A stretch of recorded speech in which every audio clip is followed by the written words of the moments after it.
اعوذ باللہ من الشیطان الرجیم بسم اللہ الرحمن الرحیم وما جعلناهم جسدا لا يأكلون الطعام وما كانوا خالدين ثم صدقناهم الوعد فأنجيناهم ومن نشاء وأهلكنا المسرفين۔ یہ سورہ انبیاء کی آیت نمبر 8 اور 9 تلاوت کی گئی ہے، اور ترجمہ ان دونوں آیتوں کا یہ ہے: اور ہم نے ان کو ایسا جسم نہیں بنایا تھا کہ جو کھانا نہ کھاتے ہوں، اور وہ ہمیشگی کے ساتھ رہنے والے نہیں تھے۔ پھر ہم نے ان سے اپنے وعدے کو پورا کیا، اور ہم نے ان کو اور جس کو بھی ہم نے چاہا ان کو نجات دی، اور اسراف کرنے والوں کو، حد سے گزر جانے والوں کو ہم نے ہلاک کر دیا۔ اس سے پہلے کی جو آیت تھی، آیت نمبر 7 جو گزر چکی ہے، جس کی تفسیر اس میں بیان کیا گیا تھا، اور یہ اسی کا مضمون چل رہا ہے کہ کفار مکہ کو اس بات پر بہت بڑا اعتراض تھا کہ یہ محمد صلی اللہ علیہ وسلم یہ نبی یا رسول کیسے ہو سکتے ہیں، جبکہ یہ تو بشر ہیں، یہ تو کھاتے ہیں، پیتے ہیں، بازاروں میں گھومتے ہیں، ان کے اولاد ہے، بیوی بچے ہیں، تو یہ نبی اور رسول کیسے ہو سکتے ہیں؟ یہ تو ہمارے جیسے انسان ہیں۔ تو اللہ رب العزت نے انہیں اس بات کا جواب دیتے ہوئے کہا کہ ہم نے اس سے پہلے جو بھی رسول بھیجے ہیں وہ سب بشر ہی تو تھے، وہ سب انسان ہی تو تھے۔ یہ انسانوں کی بستی ہے تو ہم نے انسان کو نبی بنا کر بھیجا ہے۔ اگر یہاں پر فرشتوں کی بستی ہوتی تو ہم فرشتے کو نبی بنا کر بھیجتے۔ اب انسانوں کے درمیان انسان ہی کو تو نبی بنا کر بھیجا جائے گا، بشروں کے درمیان بشر ہی کو تو نبی بنایا جائے گا۔ اور تمہیں اس بات پر حیرت کیوں ہے؟ کیا ہم نے آدم کو مٹی سے نہیں بنایا؟ ہم نے آدم کو بشر نہیں بنایا؟ اور ہم نے قرآن پاک میں اس کا تذکرہ کیا، آدم کو ہم نے بشر بنایا۔ پھر آدم کی جو اولاد ہوئی، جس سے یہ پوری نسل انسانی جو پوری دنیا میں پھیلی ہوئی ہے، یہ سب آدم کی اولاد ہے۔ ہم نے اس سے پہلے جو نبی بھیجے وہ سب کے سب انہی میں سے تھے، انسانوں میں سے تھے، بشر تھے۔ نوح علیہ السلام ہو، ابراہیم ہو، موسیٰ ہو، عیسیٰ ہو، زکریا ہو، داؤد ہو، سلیمان ہو، یعقوب ہو علیہم السلام، یہ جتنے انبیاء کرام ہم نے بھیجے یہ سب کے سب انسان تھے، سب کے سب بشر تھے۔ اگر تمہیں پتہ نہ ہو تو اہل کتاب سے پوچھ لو، ان یہود اور نصارہ سے پوچھ لو جو تمہارے درمیان اٹھتے ہیں بیٹھتے ہیں، اور تم جن کو بڑا عقل مند مانتے ہو ان سے پوچھو۔ اب اللہ رب العزت نے فرمایا کہ وما جعلناہم جسدا لا یاکلون الطعام، ہم نے ان کو ایسا جسم نہیں بنایا تھا جو کھانا نہ کھاتے ہوں۔ یعنی وہ جو مخلوق تھے، وہ انسان تھے، بشر تھے، جو گزشتہ انبیاء کرام گزرے ہیں وہ بھی کھانا کھاتے تھے، پانی پیتے تھے، یہی بشریت کے تقاضے ہیں۔ ایک انسان کے اندر جو سرشت ہوتی ہے، ایک انسان کی جو فطرت ہوتی ہے، اس کی جو نیچر ہوتا ہے، ہم نے اس پر ان کو پیدا کیا تھا۔ وہ ایسا نہیں تھا کہ وہ کھانا نہ کھاتے ہوں، پانی نہ پیتے ہوں، اور وہ رہتے نہ ہوں، اپنی بیوی بچوں کے ساتھ میں نہ گزر بسر کرتے ہوں۔ ایسا نہیں تھا، وہ کوئی نوری مخلوق نہیں تھے، بلکہ وہ انسان تھے۔ ہم نے ان کو نبوت سے سرفراز کیا تھا، یعنی ہم نے ان کے اوپر اپنا پیغام اتارا، اپنے فرشتے کو ان کے پاس بھیجا، اور اس طرح وہ منصب نبوت پر فائز ہوئے، اور اس طرح وہ سب سے بلند تھے، ممتاز تھے، ہمارے قریب تھے، ہمارے مقرب ترین تھے۔ وما كانوا خالدین، لیکن وہ ہمیشہ کے لیے یہاں رہنے والے نہیں تھے۔ ایسا نہیں ہوا جیسے سارے بشر ہوتے ہیں، سارے انسان ہوتے ہیں، ان کو ایک وقت دیا جاتا ہے، اپنی زندگی گزارتے ہیں، لوگوں کے درمیان میں رہتے ہیں، پھر موت کا وقت آتا ہے اور وہ اس دنیا کو چھوڑ کر دوسری دنیا میں منتقل ہو جاتے ہیں ہمیشہ کے لیے۔ اب یہ ختم، دنیا کے اندر ان کی زندگی ختم ہو جاتی ہے۔ یہ سارے انسانوں کا معاملہ رہا ہے، چنانچہ سارے انبیاء کو ہم نے اسی طرح بنایا ہے۔ تو حضرت محمد مصطفیٰ صلی اللہ علیہ وسلم جو تمہارے درمیان بھیجے گئے ہیں، ان کا بھی یہی معاملہ ہے۔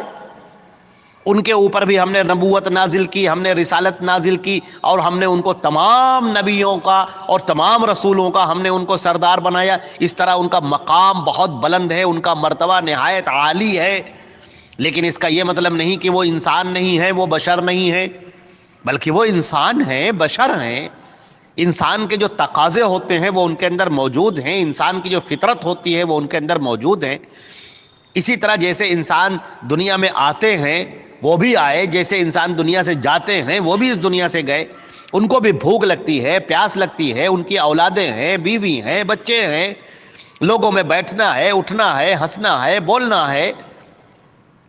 نبوت ایک منصب کا نام ہے، ایک عہدے کا نام ہے، وہ انسان کو اس کے علائق سے اور اس کے بشری تقاضوں سے خارج نہیں کرتا۔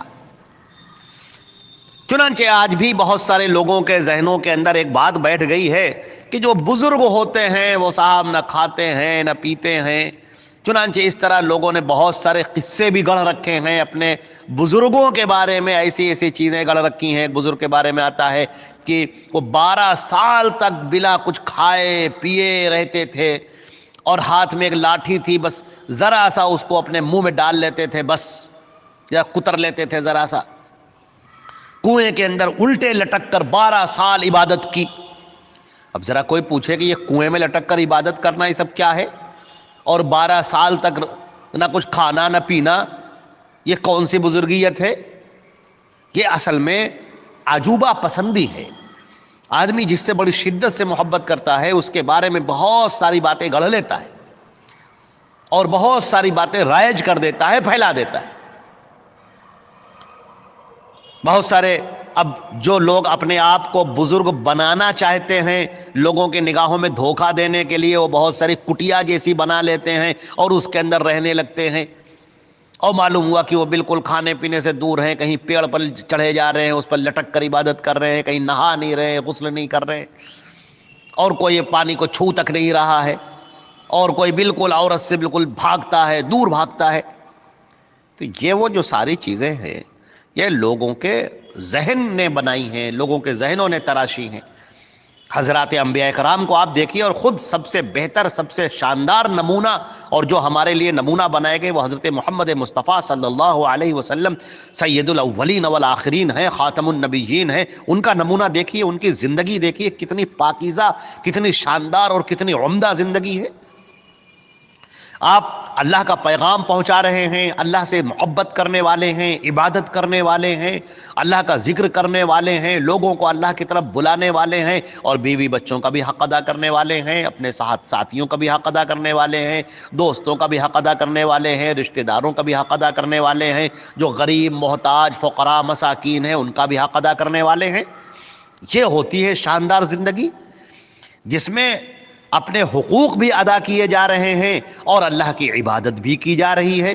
اور حقیقت میں اگر دیکھا جائے تو یہ ہماری پوری زندگی کے سارے اعمال اگر اللہ اور اس کے رسول کے حکم کے مطابق ہیں تو سب عبادت ہے۔ بخاری شریف کے اندر کتاب النکاح کے اندر ایک واقعہ بیان کیا گیا ہے کہ 3 صحابہ کرام تھے جو حضرت عائشہ ام المومنین صدیقہ رضی اللہ تعالی عنہا کی خدمت میں حاضر ہوئے، اور انہوں نے اللہ کے نبی صلی اللہ علیہ وسلم کی عبادت کے بارے میں پوچھا کہ وہ کتنی عبادت کرتے ہیں۔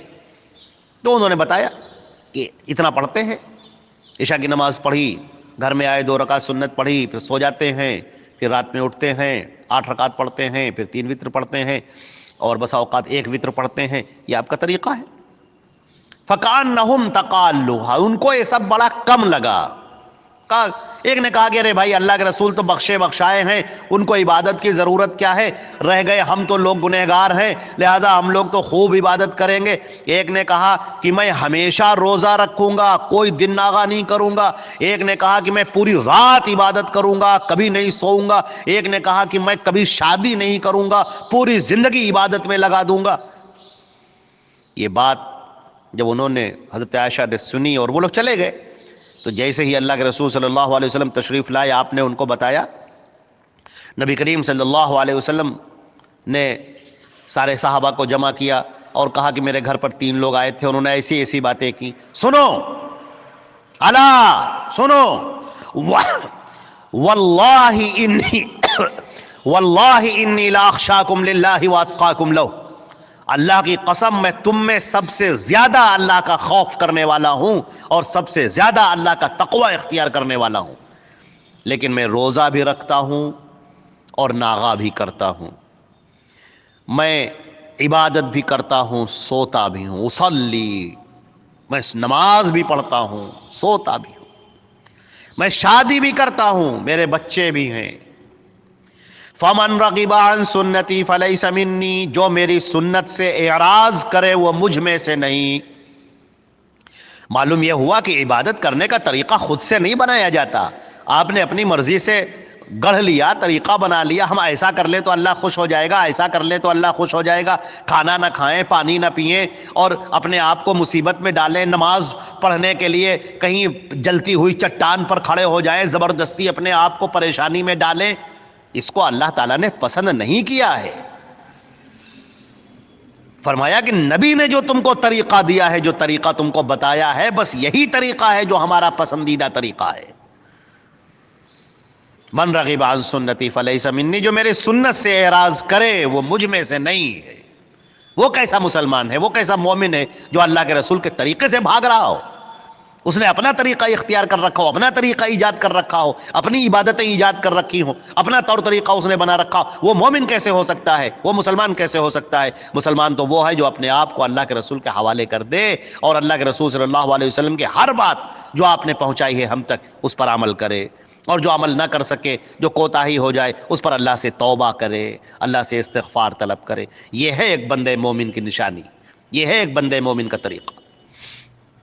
اس کے آگے ایک اور بات ہے کہ آپ نے فرمایا کہ وما کانوا خالدین، وہ ہمیشہ رہنے والے نہیں تھے، ان کی بھی موت آتی تھی، وہ بھی موت سے گزرتے تھے۔ چنانچہ بہت سارے لوگ تو یہ لفظ انبیاء کے لیے یہ لفظ کہنا بھی ان کی شان کے خلاف سمجھتے ہیں کہ ان کو موت آ گئی، جبکہ صحابہ کرام لفظ ماتا کا استعمال فرماتے ہیں۔ حضرت ابوبکر صدیق رضی اللہ تعالیٰ عنہ نے جو خطبہ دیا ہے اس میں صاف کہا ہے کہ من کان یعبد محمدا فإن محمدا قد مات، سن لو جو محمد کی عبادت کرتا تھا وہ جان لے کہ محمد کا انتقال ہو چکا، ان کی موت ہو چکی ہے، اور جو اللہ کی عبادت کرتا تھا وہ جان لے کہ اللہ ہمیشہ ہے اور اسے کبھی موت نہیں۔ لہذا بہت سارے لوگ پردہ فرما گئے اور بہت سارے اس طرح کے الفاظ استعمال کرتے ہیں، حالانکہ صحیح بات یہ ہے کہ ان کا انتقال ہو گیا، ان کی وفات ہو گئی، جیسے سارے انسانوں کی ہوتی ہے، ان کی بھی وفات ہوئی۔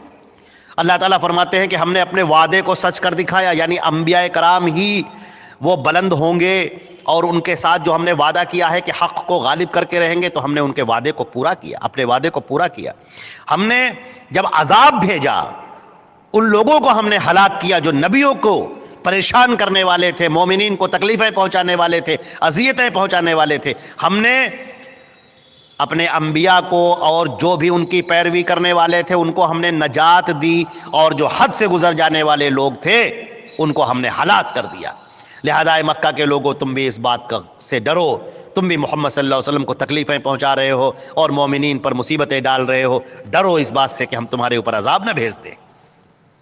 تو یہ بات یہاں پر آیت نمبر 8 اور آیت نمبر 2 میں بیان کی گئی ہے۔ انشاءاللہ باقی کی تفسیر انشاءاللہ کل ہوگی انشاءاللہ۔